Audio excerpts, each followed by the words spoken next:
শীতকাল মানেই ঘোরাঘুরি আর খাওয়া দাওয়ার সময়।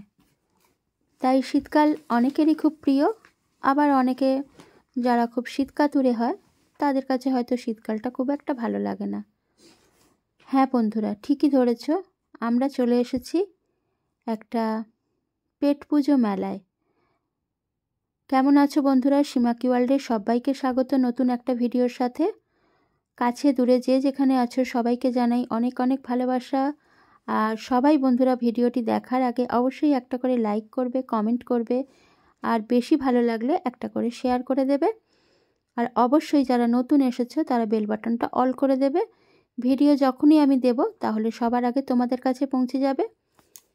তো আজকে পেট পুজোতে আমি তোমাদেরকেও নিয়ে এলাম। দেখো এখানে কত কিছু আয়োজন রয়েছে।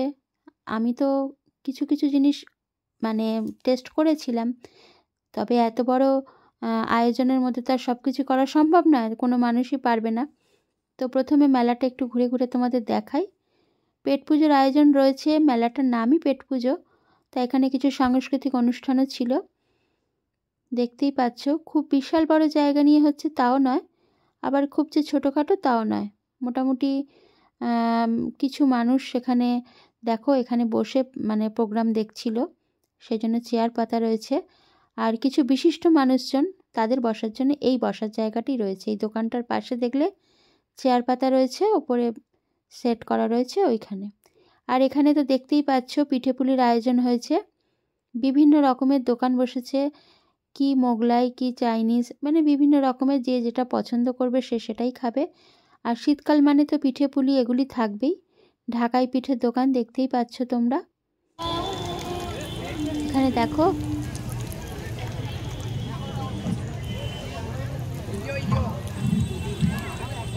এটা কি ইয়ো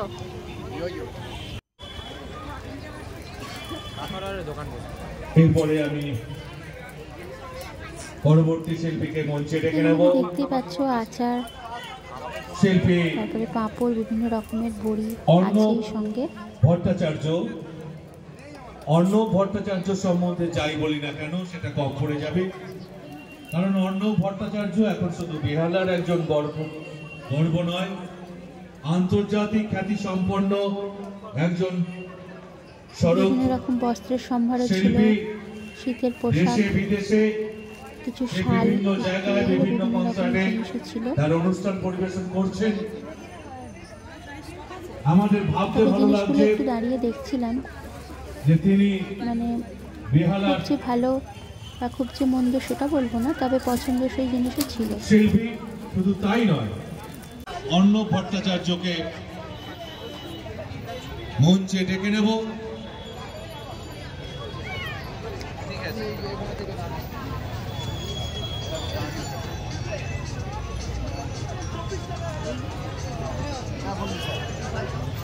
পেট পুজো সিজন 6 আয়োজনে নাড়ু ছিলেন, নাড়ু কত কিছু বিক্রি হচ্ছে। তাদের সমস্ত আইটেম মাত্র।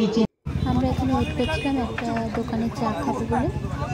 তো চায়ের সঙ্গে টাটাও অনেক সময় দরকার পড়ে, তো ওই জন্য দেখো এখানে ফিশ ফিঙ্গার বিক্রি হচ্ছিল এই চা দোকানে। তো একসঙ্গে দুটো নিলে 50 টাকা নিচ্ছিল, তো আমরা সেটাই অর্ডার করেছিলাম। আর ছেলে নিয়েছিল কোল্ড কফি, আর আমার ছিল চা। একটা চকলেট কফি আর একটা মালাই চপ।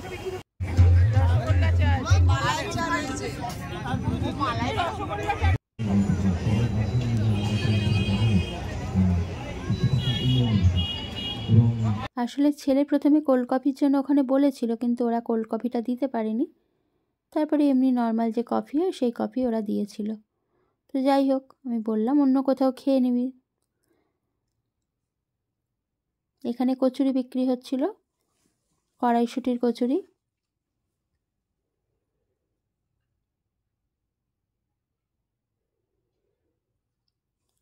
অর্ণব ভট্টাচার্য শরৎ শিল্পী, তোমরা হয়তো কেউ যারা যারা জানো তারা জানো। স্টেজে আসেন একটু টিচার কথা বলেন। দাদা সঙ্গীতের সাথে বহুভাবে জড়িত। এবং আমাদের মধ্যে যারা সঙ্গীত শিল্পী তাদের সাথে আত্মপ্রান্তভাবে জড়িত, তাদেরকে কীভাবে ভালোবাসা যায়, কীভাবে তাদের সাহায্য করা যায়, কীভাবে তাদের সাথে থাকা যায়, তার একমাত্র উদাহরণ হচ্ছে দেবাশিস দা বা দেবাশিস কুমার। তো তাদের কিন্তু তার জ্যোতিষটি আসার জন্য এবং কিছু বলার জন্য শ্রী দেবাশিস কুমার মহাশয় এবং মেয়র পরিষদ সদস্য, ওনাকে আমরা সম্বর্ধনা জ্ঞাপন করব আমাদের পেট পুজোর মঞ্চে। আমাদের বেহালা ক্লাবের পক্ষ থেকে ওনার হাতে পুষ্পস্তবক তুলে দিচ্ছেন আমাদের ক্লাবের সদস্যা জয়শ্রী মণ্ডল। একটু জোরে করতালি দিয়ে একটু হাততালি দেবেন। দুর্গাপুজোয় মানুষের ঢল লাগে বেহালা ক্লাবের ঠাকুর দেখার জন্য। এটা খুব পরিচিত আমাদের কাছে ক্লাবটা। নাম হচ্ছে পেট পুজো। আজকে একদম সঠিক নাম, খুব দারুণ হয়েছে। পার্থচন্দ্র ওখানে আছে, নাম সিলেকশন এত ভালো হয়েছে। সমস্ত পুজোর সেরা পুজোর নাম পেট পুজো। এর থেকে বড় পুজো আর কিছু হয় না। যত লড়াই, যত সংগ্রাম একটার জন্য, খেদের জন্য। তাই পুজো, লড়াই, সংগ্রাম সব মিলিয়ে পেট পুজো। আমি এই নামটা সত্যি খুব ভালো নাম হয়েছে। আমি প্রত্যেককে ধন্যবাদ জানাই। সঞ্চিতা এসছে, সঞ্চিতা মিত্র আমাদের কাউন্সিলর। এখানে দেখো ভাপা পিঠে তৈরি হচ্ছিল। তো ভাপা পিঠে একটা পিঠের দাম ছিল 20 টাকা করে। প্রথমে একটা পিঠে নিয়েছিলাম, তারপরে মনে হলো আর একটা নেওয়ার জন্য, তো ছেলে আমি দুবারই শেয়ার করে খেয়েছিলাম।